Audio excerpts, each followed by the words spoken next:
Sorry for the dogs barking in the background, but little lawnmower update. Rust repairish, sorta, kinda. As you can see, it's got rust holes. And you can also see screws.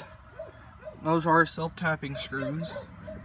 Got one there and there, and maybe you can see a piece of sheet metal.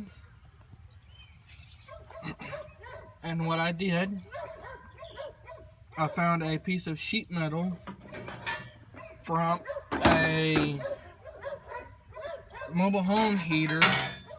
You see there's what's left, scraps, that my neighbor gave me back last year whenever scrap prices were kind of up, because he owns his own air conditioning place, and he'd give me the scrap metal, and I'd found that piece laying over there at the old house, and so I decided to make a little metal piece for rust.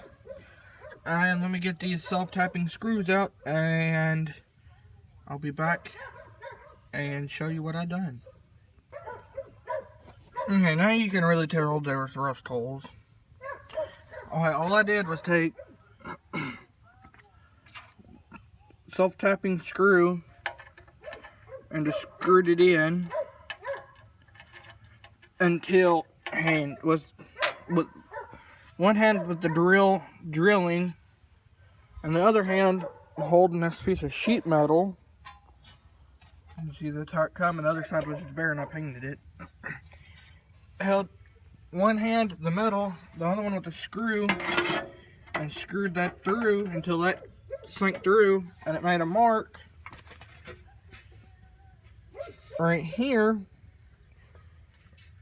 for where the self-tapping screw hit or touched.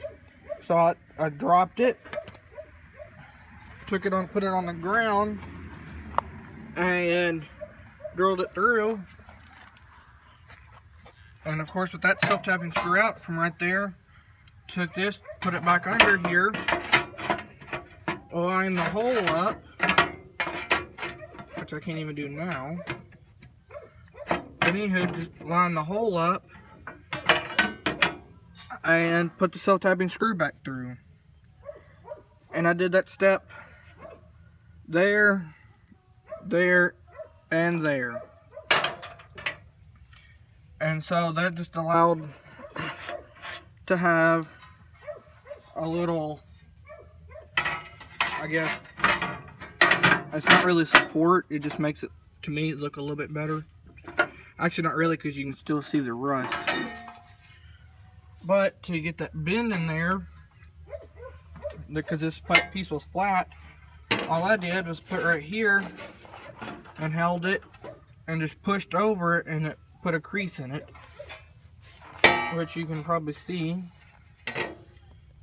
is not the straightest. It's cockeyed. Like, as you can see, it runs straight and goes down. But I'm just going to leave it like that. And of course, this thing come factory with a little hole where the water could drain off, and you can tell it didn't do no good because of the rust. And so I just took a bit right there and just drilled it out. And you can see I messed up there. Actually, I had the right one drilled, but didn't have it over here right, and wasn't paying attention and screwed or put another hole in it there. Then had to go back after I got it bolted up again and realized I messed up here. And then that one was already in the sheet metal, and so was that one. And you can probably tell, or you can now, that is not straight whatsoever. But as for a lawnmower, it doesn't really matter. But that's just a little lawnmower update. and kind of what I'm up to. So yeah, that's that. And I got a bucket over the gas can or the gas tank lid where water doesn't get in there. And also, we'll just make this fall off real quick. Oops, that was a little loud. And that come off. But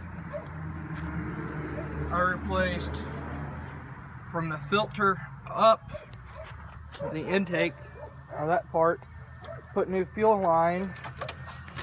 And a while back I was messing around and school bus. The throttle cable bolt that holds the throttle cable down broke. So last night I fixed it with super glue. And maybe you can see it moves.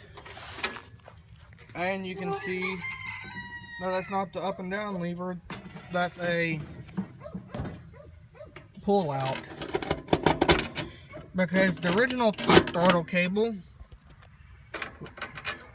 caught on the battery terminal, causing this to catch on fire, as you can see there. It melted the wires. So that got put out. And speaking of that battery, we used to have it on the camper to charge and everything, and somehow this happened.